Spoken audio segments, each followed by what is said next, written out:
Welcome to Fantasy Sports Daily, powered by FantasyGuru.com. Monday through Friday at 12 p.m. Eastern Standard Time, 9 a.m. Pacific. Ray Flowers breaks it all down for you from a fantasy sports perspective.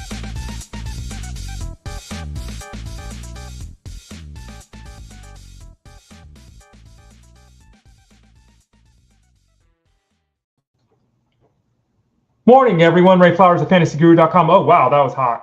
Morning, everyone. Let's try that again as I blow everyone's eardrums out. I apologize for that. I am Ray Flowers of FantasyGuru.com. You have found the spot of Fantasy Sports Daily, which is powered by FG. We're here Monday, Tuesday, Wednesday, Thursday, Friday, 5 days a week at 12 o'clock Eastern Standard Time. I'm Ray Flowers. I host the show Monday, Tuesday, Thursday, Friday. On Wednesdays, I'm on with Jeff Manns on SiriusXM Fantasy Sports Radio on the Elite Sports Show. Justin's here. Justin Fensterman's here on Wednesdays, taking my place here. I'm with Jeff on Wednesdays. So this show is Monday through Friday. I'm here 4 days a week.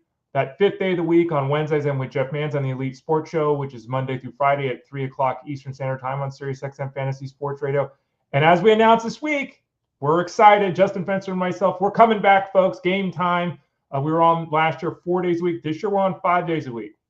So for the months of April, May, and June, Justin Fensterman and I will be on Elite Sports Game Time. That's 8 to 10 Eastern, Monday through Friday on SiriusXM Fantasy Sports Radio. So you'll have me here for an hour in the morning. You'll have me for 3 hours on Wednesday with Jeff, and then you'll have me at 2 hours a night. So Wednesday, I'm doing an awful lot of talking, at least 3 hours a day of talking for me moving forward. If you like what we've got to offer at FG, if you like what I've got to offer, lots of ways to get involved with that discussion.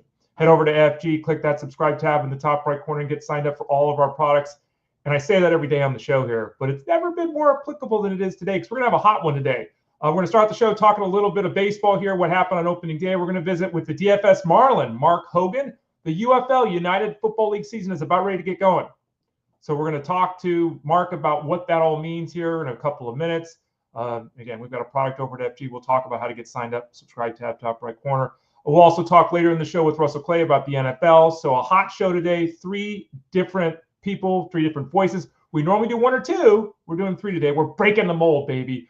Over at FG, my DFS article will be up today. My betting, just to put it out there, yesterday I was 1 for 3 on bets. I was actually 3 for 5 on bets. I had 3 bets going, and I had to choose one of the 3 to go with. I went with, of course, the one that lost. The 2 bets I didn't post actually hit. So I was 3 for 5, but I was 1 for 3 because that's what I put out there. So we'll try to improve things today. We'll have some bets over at FantasyGuru.com. And again, my DFS article will go up later today. There is a Rays Ramblings piece up right now reviewing what happened. Since I knew we were going to have a little bit of a short time here today on the show to talk about opening day, there is an article over at FG for folks to read right now if they want to get a little bit more information about what happened the last 24 hours in the world of baseball. I'll be coming out tomorrow with the Fab article just this week. I won't be writing it moving forward, but I'll be writing it this week. So the Fab article for baseball will be posted tomorrow, and then we'll have our weekly planner on Saturday. Joey, you'll get to know our new guy. He'll be doing that article starting on Sunday. All right, so let's talk some baseball before we visit with Mark Hogan about UFL and Russell Clay about the NFL. It's opening day, folks. Say it with me. Everyone take a breath. Little frustrating, I will admit, on my side. A little bit frustrating to have spent 5 months analyzing everything. And not that I'm going to be right about everything. I'm going to make mistakes. I'm going to miss things. Totally true. But a little frustrating to have spent, 5 months breaking this all down and then have, 14 games played and have people, mentioning players that we never talked about, worried about roles of players and everything like that. It's opening day. Teams are trying to get in the groove. We're going to see that the next couple of days this week. Everyone's going to get a start.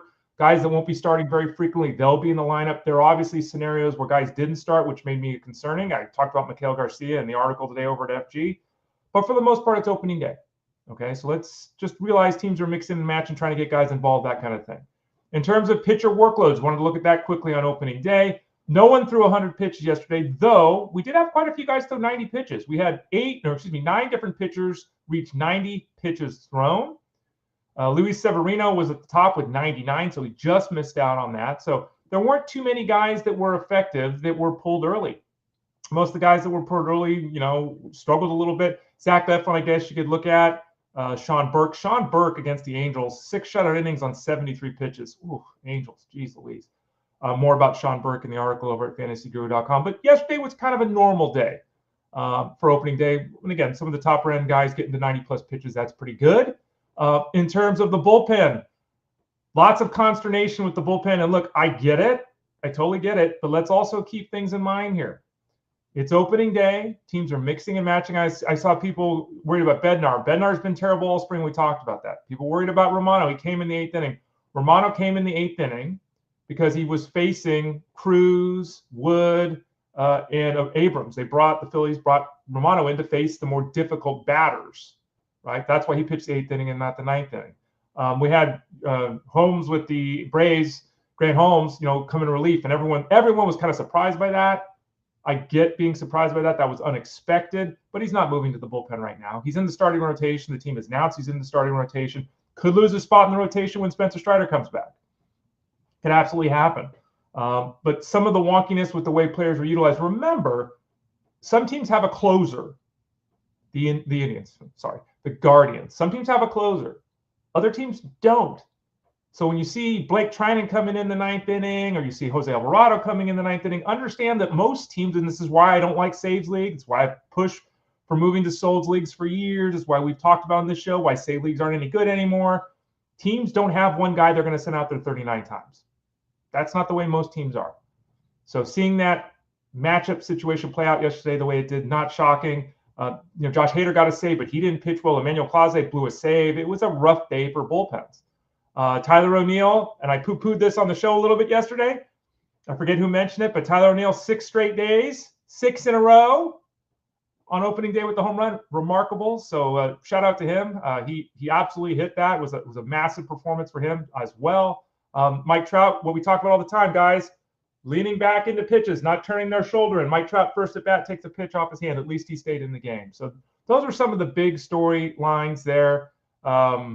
I'm looking here, Angelo, Gilbert, it's a bum, cost $100,000 to win. Yeah, and that's another scenario where the Reds use all of their top-end relievers, their top 3 guys, in the 6th, 7th, 8th inning.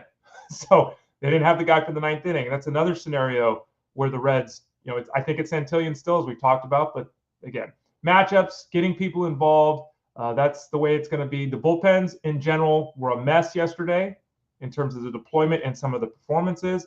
I think starting pitching was pretty good yesterday. On the hitting side of things, kind of what we expected. So for those of you, again, that are interested in more on this, and this is a rare day, we've got the United Football League season starting, so we wanted to bring in Mark Hogan to talk about that. Normally on Fridays, we'll still spend the 30 minutes that we spend every day talking about baseball. But if you want more on baseball, go to fantasyguru.com. There's a Rays Ramblings piece up right now. I'll have bets up later today. I'll have my DFS article, Rays plays, up later today as well. So there'll be lots of baseball as well as answering questions. Already answered a bunch of questions over at Discord. So we'll have you covered there over at FG. Okay, let me toss it on the screen now. And you might say, what are you tossing on the screen, Ray? Remember, if you're watching live on youtube.com/@ElitePlusNetwork, facebook.com/FantasyGuruHQ, or on Twitter X @FantasyGuru site, you can see me and the guests talking. You can always watch us at any point, whether it's live or on demand there. You can type in Fantasy Sports Daily to your podcast network. You can go to FG and click the Elite Plus tab at the top of the page. But on the screen there, I'm showing you what you need to know with our next guest coming in, Mark Hogan, the DFS Marlin. He is Mr. UFL. He's not just a guy that covers UFL. He's Mr. UFL. And if you want to get involved in this, you get the NFL offseason franchise mode package. That's the package you want. As you can see there on the screen, you get the dynasty rankings updates. You get the breakdowns of the young players. You get the mock draft coverage. You get the draft live stream that we'll have. And you also get the UFL DFS content, team reports, and rankings. Franchise mode is the package you want to sign up if you're going to want to get involved. And of course, you're going to want to get involved with the UFL. So without further ado, you can follow him on Twitter X @DFS_Marlin. He's also known as Mark Hogan. So let's bring Mark into the show today. His first visit this year. You've seen him on the show before, but his first visit this season. How you doing today, Mark? Ray, I'm doing well. Thanks for having me on, and excited for some spring football this year. So getting started tonight and getting after it for about 12 weeks moving forward. So get a little baseball, a little football all at the same time. Hey, you make me feel bad. I'm all rambling with my high voice, and you come in like the word of God. I wish I had your voice, Mark. It's much better presence-wise than mine. Are you? Is this your normal speaking voice, or are you putting on an act? I think so. I mean, maybe it's a little bit lighter when I'm not in presentation mode, but Right. generally speaking, I think it's the same octave. Anyone ever tell you that? You do have a good speaking voice. Read a I've book. gotten that a few Okay, times in the okay. past. I had someone confuse me with a play-by-play analyst once, Oh, so I took that as a major compliment. compliment. Yeah, absolutely. Again, he's Mark Hogan of fantasyguru.com. And for those people that don't know, Mark's had a bunch of success covering UFL for us, a bunch of GPP wins. You'll follow him on Twitter X and you'll see the cavalcade of success he has. So this guy knows what he's talking about. And Mark, you've got articles up over there at fantasyguru.com, kind of reviews of the team in general, some DFS stuff. But before we get into any of that, I'm an outsider. I admittedly don't know much at all about the UFL. I just don't have time to follow it. I do know that there's a lot of concern, or there was at one point, about players getting paid and what. Are we out of the woods there? Is everything good to go in terms of the financial aspect of things with the UFL? Well, as of now, all systems are go here for the start of the season. Our first game is tonight, so we haven't heard any reports that it's not happening tonight, but it's that close. So we've had multiple reports, even over this past week, of the UFLPA being concerned about player wages, benefits. It's hard to really speak on what exactly the issue is between the UFLPA and the league itself, but there is some sort of disconnect going on where even safety Kai Nakua, who Puka Nakua's brother, for if anyone that doesn't know, he came out publicly on Wednesday and stated that, hey, the players just might not show up on Friday night. So, there is a possibility that can still happen. However, at the end of the day, I'm not sure how much leverage they truly have. Really the emphasis and the point of the league is to provide it as a stepping stone to get back into the NFL or get an opportunity into the NFL. So it's going to be interesting to see how it plays out, but I would lean towards saying that we're full go. We've got a game tonight and we've got to see a full season ahead of us as well. Again, we're using this as an intro. Mark will break this all down for you over at FGs and Discord all the time, talking about all the situations that we'll go through here as well. What teams are at the peak of the mountain here? What teams are we looking at? They're going to have success as a team. They're going to provide a bounty of fantasy production. Are there a couple of squads that you're really targeting and saying this is where we're going to get a lot of offensive fireworks? Yeah, there's probably 4 teams that I think have a good shot. So I'll narrow it down to half the league at least. And the Birmingham Stallions, of course, they're going for their 4th championship in a row when you combine their USFL status and the UFL. So the Stallions are certainly a front runner, but they're not invincible. There's a lot of concerns about their defense. 3 other teams that I think some folks might not think of right off the bat are the Brahmas, the Roughnecks, and the Panthers. So the Brahmas and the Roughnecks, they brought in 2 NFL practice squad quarterbacks, and Anthony Brown and Kellen Mond, and they also both have strong supporting casts on offense. So, it's crucial to have really any level of football to have an elite level quarterback for that level. And those 2 guys bring a certain element to their game that these teams didn't have last season. So that was truly the missing piece, I would say, for the Brahmas and the Roughnecks. And the Panthers, really, they're returning a lot of folks, but they have an elite defense, bar none, in my opinion, compared to any of the teams. Defensive end Breland Speaks is a beast. Linebacker defensive end Frank Ginda is also all over the field.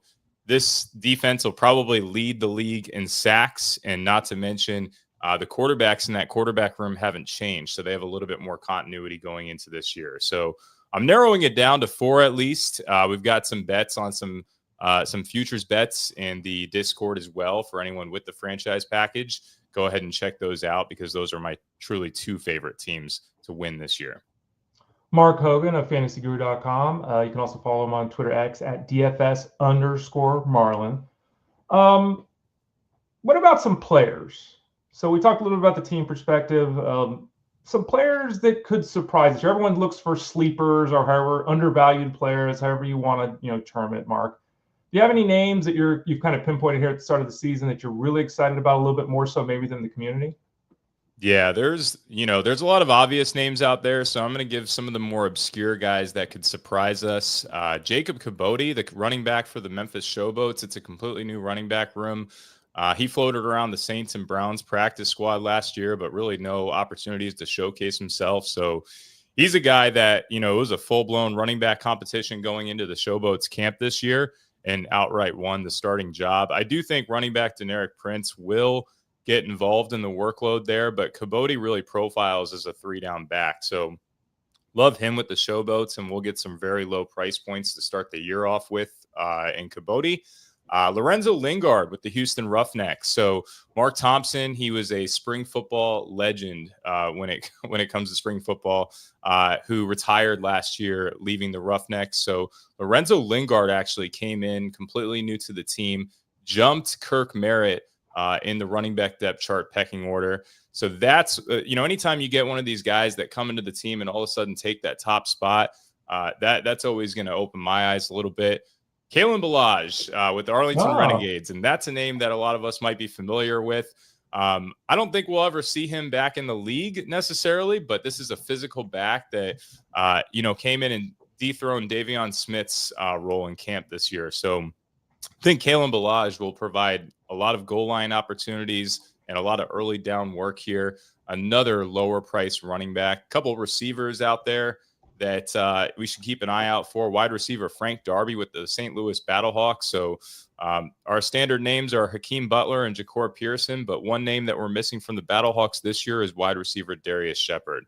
And Frank Darby profiles as the exact type of player with the same skill set as Darius Shepard, and I expect him to be involved heavily in the offense. Another guy, surprise listed starter on the depth chart going into week 1. So Lawrence Keys rounds it out here out of Notre Dame, a nice quality receiver in college. He had a little bit of a stint with the Bills last year on the practice squad, but problem with Keys is he's undersized and inconsistent when it comes to run blocking. So can he do a couple of those things? Can he provide more blocking opportunities in the UFL? I think what will happen with Keys with the Roughnecks is he's going to get a lot of snaps, and they're gonna find that out pretty quickly. So this is a guy that could go one way or the other here, but he's got a lot of boom potential and can be a true playmaker for the Houston Roughnecks this season. Mark Hogan of FantasyGuru.com. I was talking to Justin Fensterman, who I'll be doing the Elite Sports Game Time show Monday through Friday at 8 to 10 Eastern on SiriusXM Fantasy Sports Radio starting on Monday. And Mark, I was talking to Justin yesterday, and I said, hey, I'm having Mark on. He's like, oh, Mark's a great guy. I said, yeah, Mark's a great guy. And he said specifically, Mark Hogan is really good at choosing contests. So let's talk a little bit about that. Because a lot of people, I think in whatever form of DFS they play, maybe they have a good squad, but they're not in the right contest. And because they're not in the right contest, obviously the return's not there. So what type of contests are you looking at, for week 1 of the UFL? Is it different in week 1 than in week 2? Kind of talk us through contest selection. It's an important piece. Yeah, absolutely. Appreciate that. And, I'll say this, for the UFL, it's a volatile market in general when it comes to a sport to bet on. So, for me, I'm not necessarily playing cash games because, every guy is a relatively risky play here when it comes to the UFL. So I'm mainly tournaments. I'm also looking for anything with overlay. So especially in week 1, we're going to see the largest contests. We're going to see the highest yielding prizes. So quite frankly, I'm going heavy on week 1 because I know there might not be any, as many future opportunities throughout the DFS season. But I'm also looking for contests that are going to present plenty of overlay. So contests that aren't going to fill on DraftKings, that will give us basically an easier cash line to hit. So for me, my rule in the UFL is I'm only playing contests typically where the top 25% within that tournament or contest are going to be cashing here. I'm looking for tournaments, top 25% or more. So we might be able to find plenty of opportunities even in week 1 in the main slate. We possibly could be looking at a 30% cash line or even 33%. It's very empty right now, quite frankly. So, really good opportunities, especially for someone that, maybe you're not necessarily a UFL diehard, but love playing DFS. This is a huge opportunity to take advantage of where there's going to be contests across the board with plenty of overlay. And don't lock yourself into a 10-man contest for week 1, just because there's so many of these bigger ones that we can take advantage of. Although look for some of the smaller ones in following weeks, because then we have a little bit more margin for error. There's a little bit more data out there, so it becomes more competitive. However, all we have to do is differentiate in one or two spots in our smaller contests. Yeah, Mark, let me follow up on that, because a lot of people, I think, probably they want the juice, right? They're not into baseball. They want the juice. They're playing UFL. They think, I know football, I'll get involved. I'm going to ask you a question you probably don't have data for, but just in general. Do you think week 1 is a better time to get involved for our followers and listeners here than week 6? Do you think that everyone just plays week 1 because it's a cool thing and no one knows what the hell they're doing? And as the season wears on, people that aren't having success, they don't know what they're doing, they disappear. So then it gets a little tougher. Or is that completely wrong? Do you think it's a lot of people continue to play UFL regardless because they're looking at spreadsheets and all that, but they don't really understand what's necessary to have success? How do you handle that piece of timing, if there is such a thing, with when to play? Yeah, I think it's important to start off at the beginning of the season just so you have a pulse of what's going on within the league. But what I will say is that there's a lot of unknown going into week 1, where we have data going into week 6. So we can predict it a little bit more, but also there is an edge going into week 1 if we've done our proper research. So if you consume all of the UFL content that we have, you'll be fully prepared to find some of those leverage guys that I promise you there's a lot of other people out there that really don't know exist. And the other thing is gauging, hey, which quarterback's getting a full workload versus which quarterback's splitting time with the other. Where are the running backs that are going to get full workload? So really understanding the opportunities and following all of those tea leaves leading up to the start of the season pays off. And what I will say is that some of that data does become a little bit more obvious by the time we get to week 5, week 6, and week 7, and we lose some of that edge that we spent leading up to the start of the season. All of these weeks, we've been doing UFL content for a month straight already.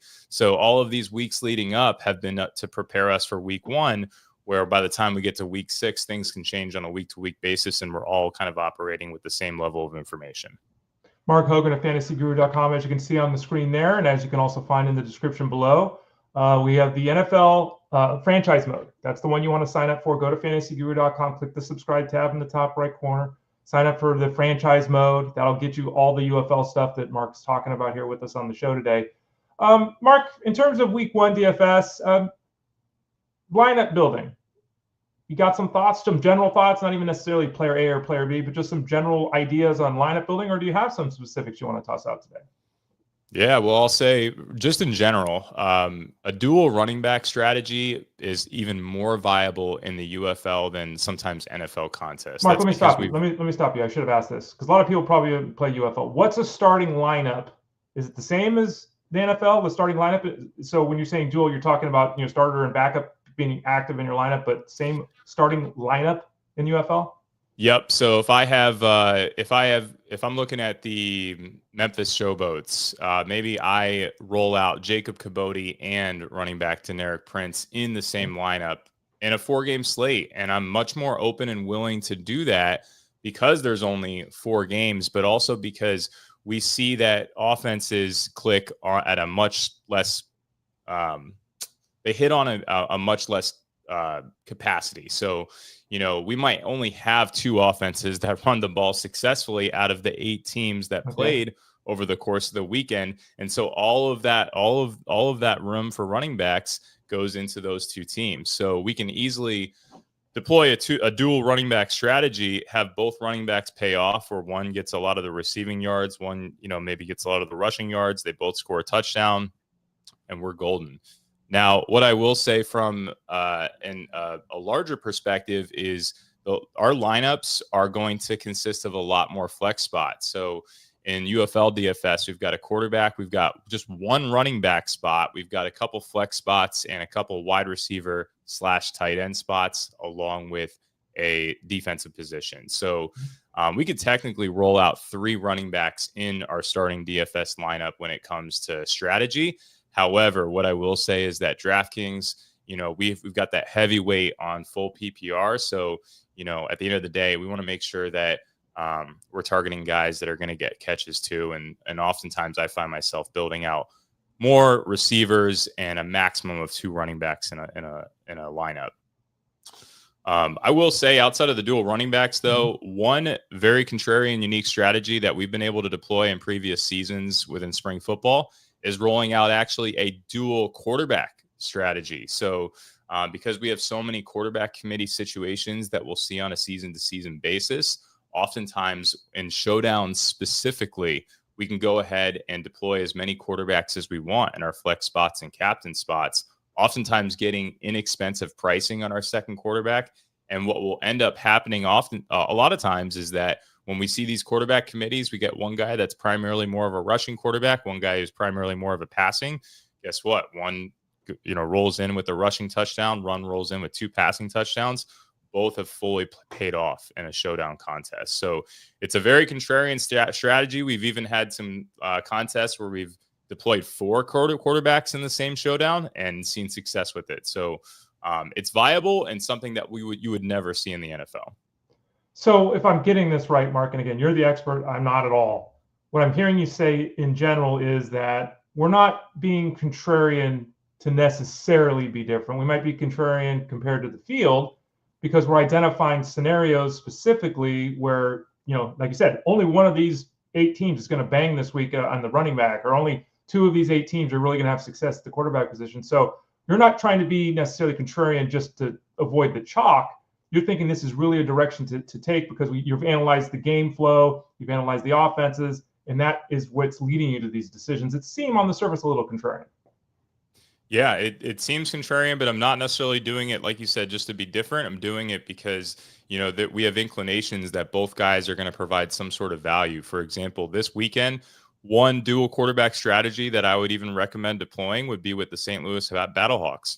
This team is expected to be pretty solid. We've got quarterback Manny Wilkins, who's going to be the starter. He presents that rushing upside. He can get easily some rushing yards and a rushing touchdown where Max Duggan can then go out, alternate, either whether it's alternate series or even in a full half and throw for 150 passing yards, a touchdown or 2.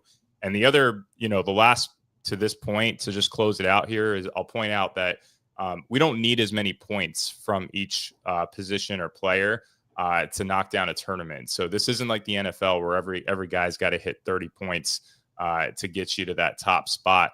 We can easily get away with 10 or 12 points per position and knock down an entire contest. Mark Hogan of fantasyguru.com. Remember, go to fantasyguru.com, get in the Discord to help you out there, read the articles, the analysis. It's all there available for you in the franchise mode package at FG. Mark, we really appreciate your time today, but before I let you run, wagering. Talk to us a little bit about that. I know we've got coverage over at FG, of course, but week 1, you got a bet, a style of bet, something just to wet the listeners' lips here a little bit? I would say for any slips, I think I said the thing wrong, but whatever, you know what I meant. Something like that. Yeah. I mean, I would say sticking to the main market. So especially if you're new to the UFL, you just want to get into some betting. Totals, spreads, money lines is really where I live because the player props can be extremely volatile. So for me, I'm going after totals.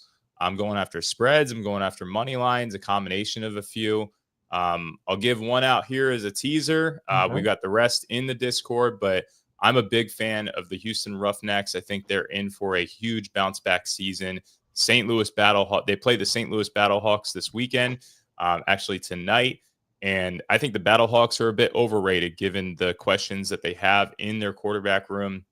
Anthony Brown, I think, might be the Lamar Jackson of the UFL this year. So give me the Houston money line at plus 225. I think that's a severe mispriced line here that all of the books have them at right now. So over at FG, you can get all Mark's DFS information, you get his wagering information. There's actually a UFL betting channel. You referenced that, right? That we have an actual specific channel for the UFL, correct, Mark? Yeah, we've got UFL bets posted in the UFL bets channel. I normally like to do 4 a week, 1 for each game, and then I've got our futures bets as well in there. So I'll post my record as we progress throughout the season. We were profitable last year, and then when we did the USFL and the XFL, profitable then too. So looking to keep it rolling going into this season. And what's the schedule for DFS? Like, when do your articles, I assume they come out every week basically at the same time. What's that actual schedule, Mark? Yeah, overnight's going into Friday morning because every single slate, it looks like, throughout the course of the season will start with a Friday night game. We'll either have 1 or 2 Saturday games and then 1 or 2 Sunday games, depending on the weekend. So 4 games total starting Friday night, going through Sunday. We will roll out the weekly breakdown that Friday morning, and then answering questions in the Discord leading up, posting updates and statuses. The biggest thing to know with, and the Discord is essential if it comes to following UFL, DFS, and betting, because there are so many, news items that you wouldn't expect. There are so many things that coaches hold close to their chest until the day of the game or even minutes before the game that we'll be sure to keep you guys updated on. So just be aware of that and lock in on the Discord to make sure that you're setting the right lineups and you're taking advantage of guys in the right situations. Go to fantasyguru.com, click the subscribe tab in the top right corner, go to the football section, sign up for franchise mode. That gets you everything that Mark's talking about here when it comes to the UFL. You can also send a note to support@fantasyguru.com, support@fantasyguru.com. If you got any questions, happy to help you out there. You want to add it to a product you already have, you have a question about it, support@fantasyguru.com. Mark, thanks for your time today. Really appreciate it. We'll look to have you back on here. I know that Justin and I were talking about the show on SiriusXM, the Elite Sports Game Time, 8 to 10, Monday through Friday, starting next week. We'll look forward to having you on there as well. So we'll get this UFL coverage. We'll blow it up, Mark, and we'll do that largely because you're so good at it, to be quite honest. We want to get the people a chance to get exposed to your work. So thanks for your time today, and we'll talk to you again soon. I appreciate the kind words, Ray. Looking forward to keeping up with you and Fensty and the rest of the crew shortly here. Have a great rest of the day and good luck this weekend. Thank you, Mark. Appreciate it. That is Mark Hogan of fantasyguru.com. You can find him on Twitter X at DFS_Marlin. Thanks so much for your time, Mark. I am Ray Flowers of fantasyguru.com. You can follow all of our work over there. We're going to visit and talk some NFL with Russell Clay, our normal guest here on Friday. Folks, hopefully you enjoyed that. And again, for those people that love football and you want to get involved, maybe you listen to this and you're like, eh. But if you love football and you want to get involved, Mark, and I'm not saying this because he works with us, he is really good. I'm sure you can tell that from talking. He's really good, and it's an area where a lot of people that are playing UFL aren't. So you might want to check that out over at fantasyguru.com. I see a couple of comments here before we talk football with Russell Clay. So I want to address those because they're baseball questions. Joe, I saw a rush to grab Kyle Manzardo this morning in a few leagues. Anything there? There's a rush because he had a good game. This is how it goes. This is what we were talking about at the start of the show. Be patient. Manzardo is very likely to be an effective offensive player. He's going to be platoon. Let's call him a Michael Bush, Nathaniel Lowe type of offensive player, somewhere in that zone if everything goes well. But I'm not running the waiver wire to get Cal Manzardo, but largely because he's going to be platoon. But he's a good young hitter. I just don't know if he's going to be more than an 18-ish home run bat, but he should be effective and he should be pretty good this season. Joe also says, by the way, having the show on pod is great. Looking forward to Nighttime Series 2. Thank you, Joe. Again, the show, type it in your podcast network, Fantasy Sports Daily. You can take it on the go with you. You can go to fantasyguru.com, click the Elite Plus tab at the top of the page. Always find the show there. The show is 12 o'clock Eastern, Monday through Friday. Jeff Mann's Elite Sports Show on SiriusXM is Monday through Friday at 3 p.m. Eastern Standard Time. And Game Time with myself and Justin Fensterman is Monday through Friday at 8 to 10 Eastern. So we got a lot of stuff for you to listen to, in addition to all the writing we've got over at fantasyguru.com. Tony C says, Ray, just want to say you're an awesome soul. Tony, I really appreciate that. Thank you. Plus, everyone else on Fantasy Guru team, love all your work and excited for baseball. Thank you, Tony. We appreciate that. Remember, if anyone wants to get involved beyond this show, click that subscribe tab in the top right corner and get signed up. Thank you for the kind words. Tony, Henry, Ray, day of the season. Jeff said you're on the beach all day during opening day. Jeff Mann says a lot of things. Now, I will say this. I wish I was on a beach all day on opening day. I was not on a beach all day. I was writing articles. I was following analysis. Jeff, we just have different schedules. Jeff works till like 3 a.m, and I start work at like 7 a.m. So we're just on different schedules. But no, I wasn't on a beach. I see Russell Clay laughing in the background. I would have loved to have been on the beach yesterday, but no, I had work to do. So I was not on the beach. Angelo, Tyler O'Neill did it again. The +360 on fan. Yeah, he did. And I mentioned this earlier in the show. If you missed it, 6 opening days in a row, and I apologize for poo-pooing the discussion yesterday. And by the way, you're welcome, Joe. So let's bring him in. Let's bring in the guy we talk to every Thursday about 12, or every Friday about 12:30 Eastern Standard Time. Russell Clay at fantasyguru.com. You got a good laugh out of me being on the beach yesterday, huh, Russell? I think that was in jest with how much work you've put in the last couple months. But yeah, I don't know. Jeff Mans likes to poke me, make it feel. I don't know. I heard it. He's like, I don't know if Raven worked. Should I be happy that I would? Should I want to be Ray? Should I be disappointed he wasn't there? I was working yesterday, so I hope. I don't think I might hit the beach this weekend on Sunday, maybe. Ooh, maybe. Okay. But not during midweek, folks. I don't take days off. Russell Clay at FantasyGuru.com. We just talked to Mark Hogan about the UFL. You get involved in that at all? What you watch it? No, nothing, Russell. I may sneak in there and steal some of Mark's picks, who did wonderfully, by the way. But yeah, no. So when we were doing analysis a few years ago for it, what was the league before that? Well, USFL, there was XFL, and then there was one, the AFL or something. All kinds of FLs. Well, I was trying to do analysis for that, and I was like, Dynasty and NFL is a little better fit for me. Well, interestingly enough, since we're talking kind of about random leagues before we dive into the meat of what we're talking about today, Trey Lance. Trey Lance I don't think Trey Lance has thrown 500 passes in like 5 years. Like COVID happened, injuries happened, backups, all this kind of stuff. The CFL, another one of the leagues, Canadian Football League, Saskatchewan Roughriders added him to their negotiating list. If you're Trey Lance, do you go to the CFL and light it up and hope to get back to the NFL? You think that makes any sense at all? If you have Trey Lance and he's the last guy in your dynasty league team, you're keeping 48 guys, he's number 48. Do you hold on to him? Trey Lance thoughts. Listen, if Sam Darnold can throw for 4,300 yards and 35 touchdowns, everything's on the board at this point. I was never a huge Trey Lance guy. He was never a high-end college player, and then the injuries early in the NFL. So, but if you're a Trey Lance guy, like the Zach Wilson people, they have hope right now. If you're a Trey Lance guy, you got a free roll. Just fire him in there as your fourth quarterback, and go for it. But no, not really. But why not? In theory, his game in the CFL would be better. Oh yeah, right. Like in theory, maybe. I mean, hell, go to the CFL and just become a CFL all-star, right? Like go do that. Like at least play some football. I don't know. I just thought I'd bring that up because I saw that. We see a Marquise saying the Alliance of American Football. That was one of them too. Yep. I honestly don't remember that one. I really don't. I blocked it from my memory. Oh boy. Russell Clay at FantasyGuru.com. All right, Russ. Let's talk some more realistic NFL stuff with you here on the rest of our visit. And let's start with one of the bigger signings the last couple of days, and that is the Patriots getting Stefon Diggs. Patriots needed a guy like this. Drake May needs a guy like this. Of course, Diggs is in his 30s. He's coming back off a significant knee injury. I don't necessarily know if this team is, 3-6. If Stefon Diggs is playing at 100%, I don't know. Your thoughts about the totality of the signing, which on the surface seemed to fill a need for the Patriots?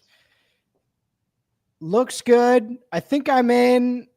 However, we know Diggs historically has been a get me the ball type guy. And even in Houston last year, that offense was sputtering a bit early in the season because they were navigating the Tank Dell, Diggs, and Nico situation there. So 31-year-old Diggs, probably not the same guy he was in Minnesota all those years, but and in Buffalo. So I'm in. I think it's great that Drake May has someone other than Jalen Polk to throw to in the slot. So that's good. That's going to be a big improvement. But it's not going to be the guy we saw in Buffalo and the guy we saw in Minnesota. So going to be a different angle, but hopefully he can take on a leadership role and really work the slot. And honestly, hopefully he can help develop some of these younger guys because they do have Javon Baker and Polk, but clearly that's a sign to me they're ready to move on from those guys. Is it fair to say, whatever week he plays, Stefon Diggs, is he a 5-catch, 60-yard kind of guy? Is that kind of the vibe? Is that too high, too low? Give us some rough numbers there, Russ. Well, he was historically a great first half of the season player, and then it would become 5 for 60 in the second half for those Buffalo teams. So he already kind of was that. And that in New England, that second half of the year when it's 25 degrees and you're playing in Foxborough, that's going to be what it is, especially with that offense. They're not going to be pushing the ball. Curious to see what they do with Drake May in year 2, though. He's a runner. He's not a prolific, high volume passer, even in college. So expecting high volume out of that offense, we shouldn't be doing that. Yeah, going back to that dynasty league we talked about that we're redrafting, man. I had Justin Fields and Drake May. Thought I was in good shape, Russ. 16-team league with those two guys. Oh, man. I'm just going to have to draft Kirk Cousins this year. Russell Clay of FantasyGuru.com. Speaking of quarterbacks, Giants signed Jameis Winston. We knew that wasn't going to be the only move, but they signed Jameis Winston. Then they signed Russell Wilson. Yeah. Okay. So now you've got two veterans. Okay. We're still hearing they might draft a quarterback. And let's face it, Wilson and Winston are not long-term. So I guess it's fair to suggest that the Giants will draft a quarterback. I don't know if that means, day one or whatever. Russell Wilson likely to be the starter. Jameis Winston likely to be the backup. What's the offense look like with Russell Wilson in week 1? Boring. I think we're done. I thought we were done there after last year. Right. And in Seattle, it's not quite the same when he doesn't have the wheels anymore. So he's just a pure pocket passer, and we know how that goes at the end of careers. It just gets more and more limited as the years go on. So especially at 5'10", it just is what it is. Malik Neighbors will be fine no matter what quarterback is there, as we saw last year. Truly, there are a few situations in quarterback play where it truly couldn't get worse. It could not get worse than what we saw in New York last year. So he's going to be fine. But boy, wouldn't a year with Jameis been awesome, Ray? That's what we're looking for, no? Yeah. It would have been, Russell Wilson will go for 22 touchdowns and 9 interceptions. And, yeah, Jameis, like you said previously, he'll throw, 29 touchdowns and 23 picks, but it'll be exciting. The ball will be up. The Giants got plenty of things to fix, and they're not winning anything this year anyway. So, whatever, I guess. Kind of like you said, boring. It's just kind of a guy that I don't know the background as we switch to the wide receiver spot. I don't know the background of how Marquise Brown became Hollywood Brown. I don't know if you know the exact story or not, but I can't call a dude that doesn't play who's 5'9" Hollywood. I just can't. That's me. I don't know. He re-signed to go back to the Chiefs. We're hearing that the Chiefs, he was a priority. Now, last year was messed up for Marquise Brown. He hurt his shoulder and just was gone all season, obviously. But what are your thoughts with Brown specifically? And are you intrigued by the potential of Brown, Worthy, and Ray Rice as weapons for quarterback and Patrick Mahomes, who last year was oftentimes putting it together with spitball and duct tape? The Hollywood Brown thing has been an enigma since Baltimore and really Oklahoma, because he never produced those huge volume numbers that you wanted. And for a long time, it was just like, it was the Baltimore offense. We're going to figure this out. And then I know he had the injury, but we had a decent sample size of his work in Kansas City, and there was not much there. And then it seemed pretty quick for them to shift to featuring Xavier Worthy and really not passing much other than that. So that's a signal to me. They did bring him back, but Rashee Rice will be back, and Travis Kelce didn't retire, and they have Xavier Worthy going into year 2. So overall, and I did have to move him down in the dynasty ratings this week, because when you really think about it, my view of Hollywood Brown previously was like, all right, he's a 1,000-yard candidate. He's going to do this. This is going to work. And then it didn't work. So maybe his talent is not quite what I thought it was previously. Yeah, and all these players I'm going to mention, they're not the same guy. They're not going to run the same routes and deployed the same way necessarily, but they're all 5'10", 180 pounds, right? It was McCole Hardman, then it was Sky Moore, then it's Marquise Brown, then it's Xavier Worthy. Does this coaching staff have an obsession with that type of player? Because it certainly seems that way. Hardman, a couple of big moments, of course, but never lived up to expectations. Sky Moore basically is almost out of the league right now. Is that concerning too? Because it's like, in theory, Brown and Worthy running routes, great, but you can't have your receiver core be all guys that are 5'10", 180. That just doesn't work. Well, this is kind of this is the dynasty rookie draft thing, right? You hit on one Deshaun Jackson, right? And Andy Reid had Deshaun Jackson for 5-6 years in Philly. He's been searching for him ever since, and what we found is it's much harder to find that guy. Hardman, Sky Moore, a great example of someone they brought in to be that guy, and it just hasn't worked out. Brought in Hollywood and brought in Tony, who had that great Super Bowl, but beyond that has been a comedy of errors. So, yeah, sometimes they get stuck looking for that guy. Macklin, too. Like, he nailed 2 of them in a row, and now it's 6 straight misses. So, rough. Speaking of comedy, the new Joker for the Broncos is Evan Engram. I'm not talking about. Oh, I thought there was a new movie. No, we're not talking about it. You got excited. No, sorry. He's going to fill the Joker role in Sean Payton's offense. You know that they gave him a 2-year deal, $23 million. What's your take on that? Because to me, it's like you look at Sean Payton. He's got a plan, and it's going to work, right? His teams are always effective, even if they're confounding in the fantasy space because he's spreading the ball all over the place. You look at the receiving core there, and it's Cortland Sutton and kind of some deep threats. And, they're apparently going to draft a running back to help out in the passing game there. And because they lost Javonte Williams. Like, it seems like Evan Engram landed in a pretty good spot to be a weekly starter at the tight ends position.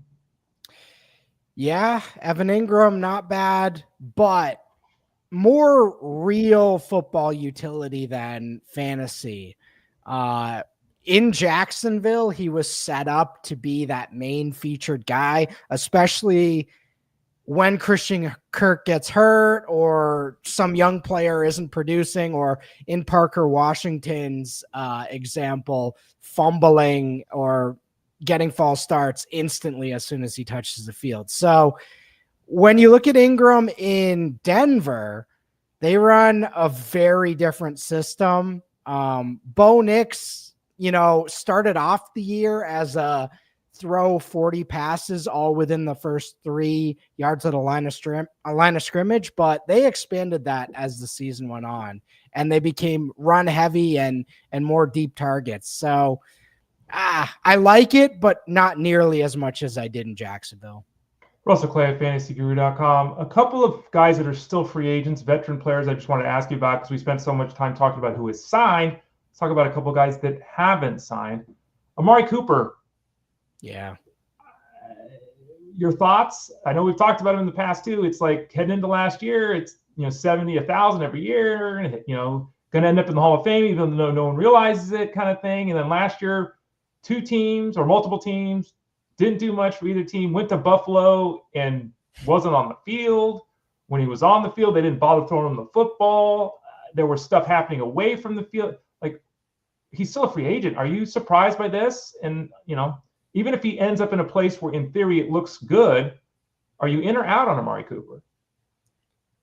The Amari Cooper Buffalo Bills era, not a I'll be honest, when you brought him up, I only thought of the Browns. That's right. He played half a season and a playoff game. Kind of played. Yeah, he was kind of on the field. He's always relied on route running, so you do wonder if that'll translate better to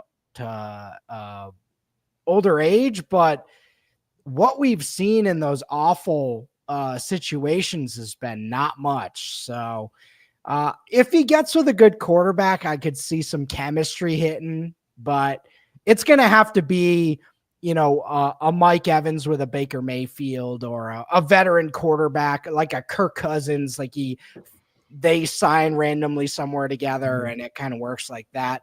Because if it's a new quarterback or something like that, they're going to be looking to the young guys. So I love Amari. Like you said, he's had a great career, but tough.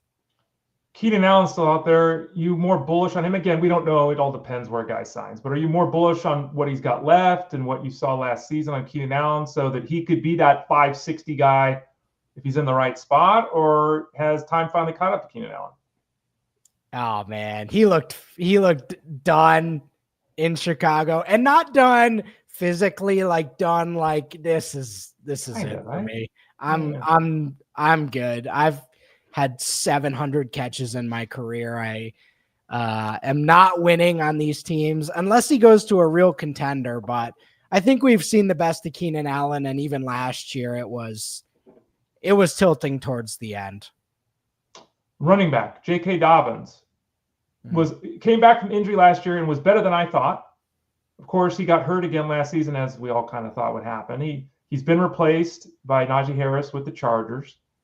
Again, running back is so volatile in terms of where you end up and what your role is. But did the season go differently than you thought with J.K. Dobbins last year? And is it going to go differently in the future? Or this is just, I mean, he's had so many injuries, and it happens every year with him. You feel bad because there are moments where you're like, well, all right, yeah, and then here comes the injury, Russ. That first month was excellent, and it was clear they had a plan going into the year to feature him, and he could not handle it, much like what happened in Baltimore. And not handle it from a workload perspective, just as you mentioned, his body cannot handle 20 touches a week for whatever reason, even though he looks like he can handle 25. So sometimes it works out that way. Someone's going to sign him. He'll be an RB2, and he could be one of those guys we're looking at the waiver wire in week 5 and saying, all right, injury to the starter, we could fire him up. But yeah. Russell Clay at fantasyguru.com. Ashton Jeanty. I think the other day, yesterday, if I remember correctly, and people can go back and look at that episode 365. I think Tyler Beaker said that he has Jeanty as like one of the top 3 players in the draft. I think he said that. I think a lot of people might agree with that, right? He's clearly the number 1 running back. He's somebody that everyone basically says no matter what team this guy ends up on, he's a bell cow, and there's not many of these guys. Okay. We're hearing reports every day about, we heard the Dallas reports, then we heard maybe he's a top 10 guy. Now we're hearing Saints talk. I've heard some people say, well, maybe the Raiders take him at 6. I mean, is it going to be one of those running backs, the rare ones anymore, that we see taken in the top 10? Where would you guesstimate he ends up, Russ? I'd love to see it. It's one of those where 2000, if you plugged him into a 2000 draft, he'd be top 5 guaranteed. Yep. He'd be one of those Ronnie Browns or one of those vintage guys, Ricky Williams. Right. But as you mentioned, it's a new world. So anywhere from 20 to 8 or 9, probably not 8 because that's Carolina, but yeah, New Orleans, even the 49ers, the Cowboys. Here's the thing. If we get to 12, is Jerry Jones going to let that guy go? And we got to give Jerry Jones one thing. Has he done well with the Cowboys franchise? No. But he made the call to draft CeeDee Lamb. He made the call to draft Zeke. They picked Dak. The one thing they've been great at is these skill guys. So if they do draft, Des Bryant, he's always had a thing for finding these elite skill guys. So if it does go to Dallas, you figure they'll rebuild that offensive line and he'll have a great career. So I'm in on that infrastructure wise. New Orleans, whatever. If it drops past those 2, though, we could see a drop.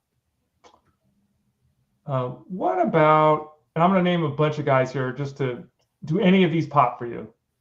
For whatever reason you can share, and you can also say no. Brandin Cooks goes to the Saints. Rondale Moore's gone to the Vikings. Yeah. Michael Gallup has gone to the Commanders. Lil'Jordan, who I just love to say. Lil'Jordan Humphrey to the Giants. Now, the Giants need help at wide receiver. Michael Gallup at one point in time for the Cowboys was the thing. Rondale Moore, never on my list because he's 5'6", but there have been moments. And then Brandin Cooks returning to where he was really good to start his NFL career. Cooks, Moore, Gallup, Humphrey. Any interest or move on? The Cooks one, I heard about that the other day, and how many concussions does he have at this point? Brandin, let's be reasonable. We all love you.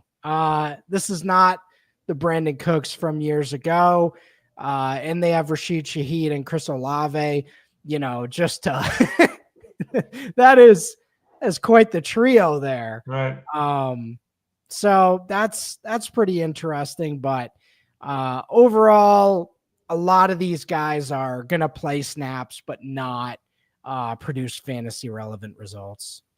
A news story that just came out this morning. The Niners, obviously, we talked with Tyler Beaker about the Niners' needs. We went through the NFC and the AFC West. If you missed that, check out show 365. And we talked about the Niners, how they lost their entire defense, right? Just the entire defense left. On the offensive side of things, we didn't talk this visit, but we've talked about it previously. You and I have talked about it previously. What is this team doing in terms of pass catchers? Adam Schefter on his podcast just said the following about Brandin Ayuk. These are quotes now. From what I understand, Dr. Neil Atrashe is pleased with his progress. He's coming along. I think he's ready to play by mid-season. So this is not the team told him kind of thing, but this is Adam Schefter. He's the best there is in terms of these things. He's saying that the reports he's getting right now are that Brandin Ayuk will be ready to play mid-season, which is not a shock, given that he hurt his knee. It was a significant knee injury, because I've seen a lot of questions in Discord over at fantasyguru.com. I was going back and forth with someone last week. They're like, I'm going to trade picks for Brandin Ayuk. I'm like, I don't know when Brandin Ayuk's going to play. I always find it we are too willing to accept a guy coming back from surgery is going to be what he was before the injury. That doesn't always happen. Where are we at with Brandin Ayuk now? This is not, as soon as this information gets out, he plummets down, boards for people that are doing best ball and all that. Ready to play by midseason. Your thoughts? We've seen so many of these over the last half decade. And while it's not every time, it happens enough where it gets to be midseason and then, we're going to give it another couple weeks. And then it's week 13 and we've missed a whole nother season. And honestly, when you look at the Jonathan Brooks situation where they brought him back too quick, I don't blame teams for doing that. But for fantasy purposes, this has become a pretty big red flag for me. Back in the day, they just fire him out there and it was like, it didn't matter. But it feels a little different now. They're monitoring things a little differently. And the risk of the Jonathan Brooks, I think the NFL did see that, and I think that will have at least a slight impact on moving forward with lower body injuries. But God, Brandin Ayuk's such a good player. I'd love to have him on the field. Got a question here in the chat room, Russ, from Joe W. Joe. Hey, he says, "Hey, Russ, unique extra dark pretzels are amazing. Give the listeners here who have missed Clay's Corner and did not see your discussion, give them a synopsis of the unique extra dark split pretzel." So I did have dark pretzels once for a review, but I think he's making a suggestion here. I misread this. You might have to have a Joe Whalen. I might have to try these out in your honor, Joe. Okay. Unique extra dark splits pretzels. All right. Okay, I read that wrong. Okay, sorry, Joe. I gave Russell an assignment. I gave him homework. I didn't even know it. Sorry, Russ. He went on to ask a football. Yeah, he has a suggestion. Joe says it. They're amazing. It's a suggestion. Okay, gotcha, Joe. I misread that. My apologies. Beyond you having more homework, Russ, let's answer Joe's question here about Matt Collins. We're just talking about the Patriots, and we went through the signing of Stefon Diggs, and you mentioned guys like Polk and Baker, but as he listed there, Demario Douglas, Keshawn Boutte, like they got bodies. Specifically, talk to us a little bit about Matt Collins, who is a very good football player, but he's never going to be a featured guy even in this offense. Yuck. Come on, he's a good guy. He doesn't wear shoes. No, I love Matt Collins, the man. He's awesome. Right. He's going to have a great career post-football as well. But in terms of that for fantasy, that is not something I'd be looking towards at all.